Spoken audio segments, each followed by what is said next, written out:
Alrighty, what's up everyone? It's Reelphatties here, and today what we're going to be focusing on is I'm going to show you guys how to properly use twitching jigs, how to choose colors, and what you should do and what you should look for in the water while twitching for Coho or Chinook salmon. Twitching for Coho, what you're going to want to do is look for structure like this wood stack right here in front of us. These fish love to stack up along structures, so what we're going to want to do is we want to stay a couple feet off of that, because as you can see, about a foot there's some branches which I just lost a twitching jig in. But what we're going to do is we're going to go ahead and cast it over there and let it drop down, and then we're going to slowly make twitches on the way back and see if we can get hit. Usually let the line kind of get tight, then I start twitching.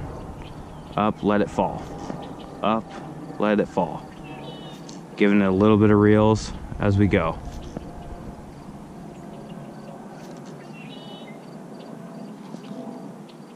Sometimes you don't need a reel as it gets closer or the current moves it.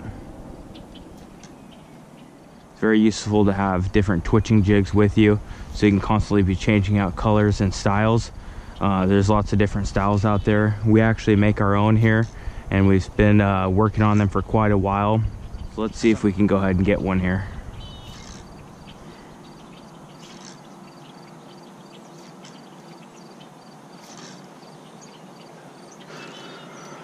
So I'm gonna go ahead and move down, take a couple steps down.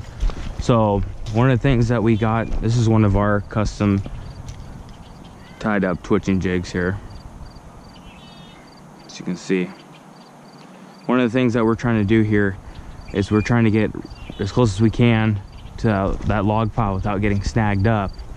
I'm not really seeing any fish rolling or anything right now, so I'm not going to go through every color in my tackle box. Alrighty, so twitching jigs you can pretty much do in any kind of water. What we got right here is a deep pool eddy, so we're going to kind of just cast in the middle of this pool, and then we're going to go ahead and let it fall down, and then we'll go ahead and start giving it twitches. So I felt it hit the bottom, so I'm going to go ahead and twitch up, let it hit the bottom again, twitch up, give it a couple reels, let it hit the bottom, twitch up. And you're going to keep doing this, and eventually one of these times when you go to pull up, it's going to be a fish on there, and it's just going to feel like you basically hooked into a log.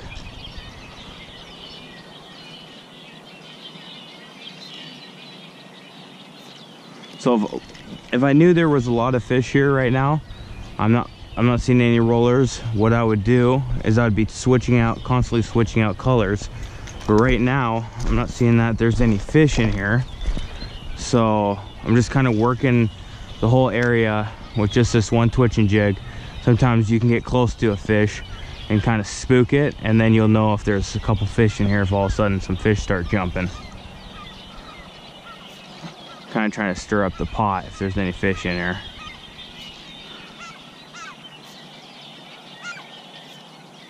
So it's not really looking like it.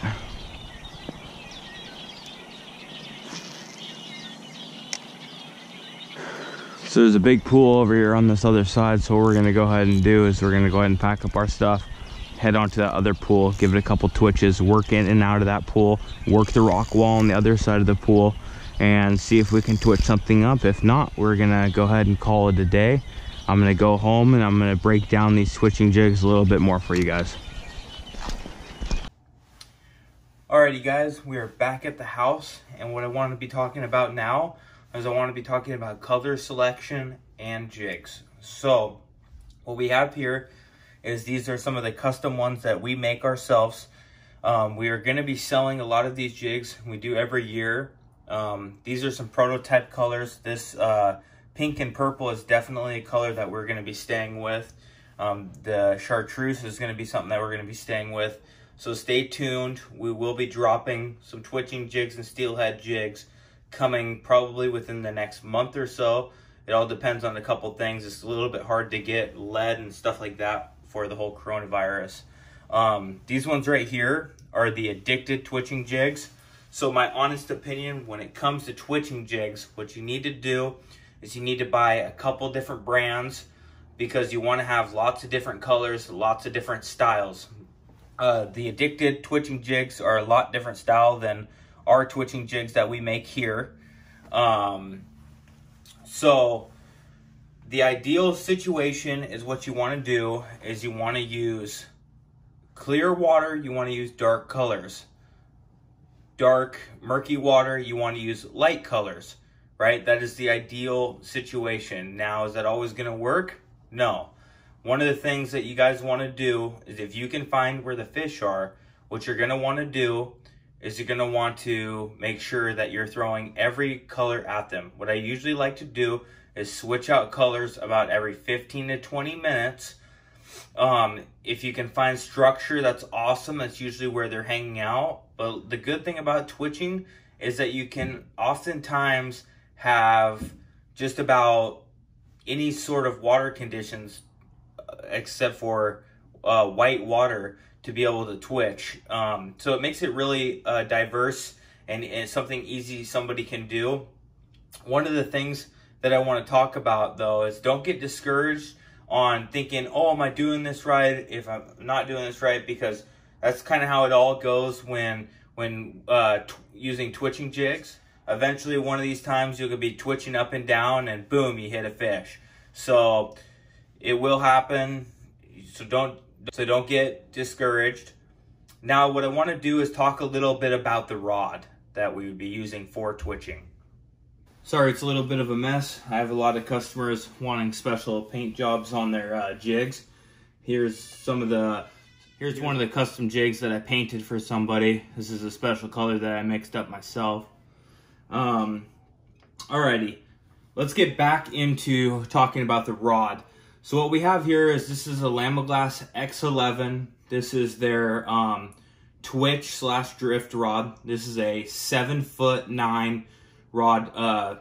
It's 8 to 15 pound. So with that being said, what I have it paired up with is a Daiwa reel. This is a 4000 series, a little bit of a bigger reel. So first of all, what you want to do when you are twitching is you want to have a shorter rod. That's very important. A lot of these guys are actually using the smaller bass fishing rods because it makes these coho really fun to fight on. So with these rods, something that's very important if you do end up going with this Lamoglass X11 8 to 15 pound twitching rod is that you really don't want to go over 12 pound line on the reel because it feels like a hurricane going through the eye loops. So other than 12 pound, I wouldn't go any higher. I did 20 pound and that was just way too much. So my main line is 12 pound, and for twitching, I tie my twitching jigs directly to the main line. So once I have it all lined up through the eye loops, I just go ahead and take the main line and I tie it right to the twitching jig. And that's the way that I've always done it, and I've never had any problems with it. A leader line just ends up, just doesn't really work. These coho aren't really line shy. The Chinook are definitely not line shy. Something that you guys want to keep in mind is for Chinook or coho, twitching jigs work. What you're imitating with the twitching jig is you're imitating something dying in front of this or floating right in their face, bouncing up and down, pissing them off. And that's why you're getting these aggressive bites that you can tell. So I hope this helps you guys catch more fish. And don't forget to like and subscribe and smash that bell notification. Once we hit 500 subscribers, what I want to do is I want to do a big giveaway and give away some of my twitching jigs that we make here. And I think that would be awesome for you guys. So what I'm going to go ahead and do right down here, I'm going to go ahead and drop my Instagram. And what I'm going to do with that is if you guys want to go over there and give me a follow, I'll go ahead and follow back. And I'm going to be dropping these twitching jigs, like I said, in the next month. So that's where you can stay tuned. I will also put the link to my Facebook page down in the description. So you can go ahead and head over there and check it out. And don't forget, tight lines. And I hope to see you guys on the river. Peace.